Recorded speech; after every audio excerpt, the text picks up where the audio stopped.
Hi, it's Nick on the 2nd of August, following this week's theme of being paid for our work. And when I first heard this idea about people want to pay for our energy, I really didn't understand what it meant, and part of me still doesn't quite get it, but I think I understand it more than I ever did. And what I mean by that is it's not just what we know or our experience or our wisdom or our insight that people are interested in, or our experience or our credibility.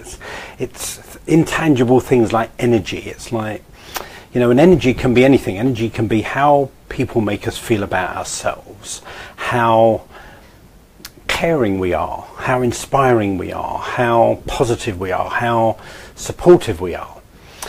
So there's this intangible thing called energy that people will happily pay us for. And I was talking about yesterday about, learning to value ourselves, or see the value in what we bring. And often the value that we bring is in our energy. And we often have trouble seeing that. So we need to see ourselves through, other eyes sometimes, or broaden our perspective of ourselves and see ourselves differently. So just an example. I asked myself, I don't know, maybe it was 10 years ago, maybe 15 years ago, I went to see Bruce Springsteen live in London at the Emirates Stadium, the Arsenal football ground.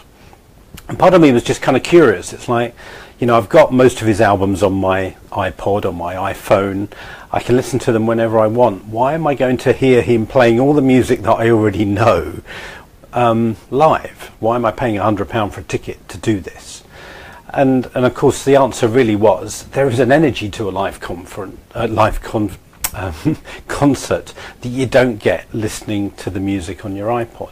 To me, singing Born to Run with 60 or 70,000 other people is a spiritual experience. It's a transcendent experience. So it's Bruce Springsteen's energy that I was paying the £100 for, and it was the energy of being with people. And I've heard, a lot of people say to me, they come to live events that I've run because there's something about being in the live event that you don't get from the book or the video or the audio.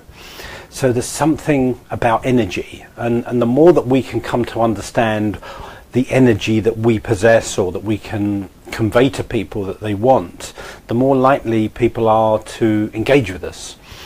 But sometimes it's challenging for us to kind of realize, what is the energy that I bring? I used to think a lot, well, I wrote The Work We Were Born to Do, and I've written, 13 other books. I couldn't quite understand why people would want to come to a talk around the subject or a workshop on the subject. In my early days, I thought, well, I've put all the information in the book.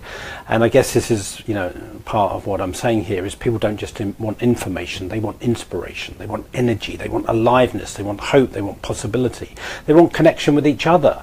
At a live event, for example, people want to feel connected to either the speaker or the performer, but they want to feel connected to each other. And I remember reading once, I was never a great fan of theirs, I just didn't know their music very well, but people used to say that, a Grateful Dead concert was where all the Grateful Dead fans came to connect with each other. So it wasn't just about the band, but it was being amongst other people that loved that band.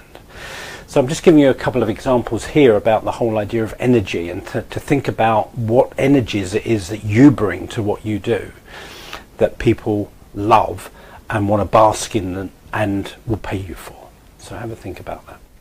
Okay, God bless, have a great day. Bye.